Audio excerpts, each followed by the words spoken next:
মহাদেবের ক্রেদ থেকে সৃষ্টি সাগর সম্রাট জলন্ধর।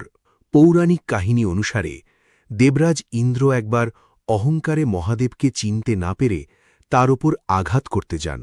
এতে ভগবান শিব ভীষণ ক্রুদ্ধ হয়ে ওঠেন এবং তার তৃতীয় নয়ন থেকে নির্গত হয় এক ভয়ঙ্কর অগ্নিশিখা। সেই আগুনের তেজ এতটাই ভয়ঙ্কর ছিল যে দেবতারা ভয়ে কেঁপে ওঠেন। পরে সেই আগুনকে সমুদ্রে নিক্ষেপ করা হয়, কিন্তু সমুদ্রের জলে পড়তেই ঘটে এক অলৌকিক ঘটনা। সেই আগুন থেকেই জন্ম নেয় এক তেজস্বী শিশু।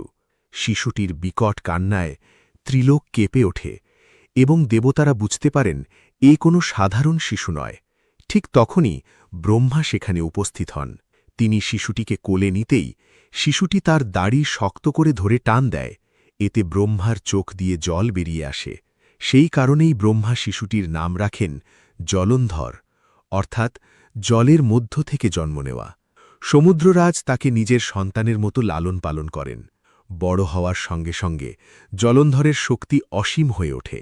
তার পরাক্রম দেখে দেবতারাও ভয় পেতে শুরু করেন। ব্রহ্মা ভবিষ্যদ্বাণী করেছিলেন যে এই শিশুই একদিন সমুদ্রের অধিপতি এবং অপরাজেয় সম্রাট হবে। পরে সত্যিই শিবের ক্রোধ থেকে জন্ম নেওয়া এই শিশুই শক্তিশালী অসুর জলন্ধর হিসাবে পরিচিতি পায়। হর হর মহাদেব।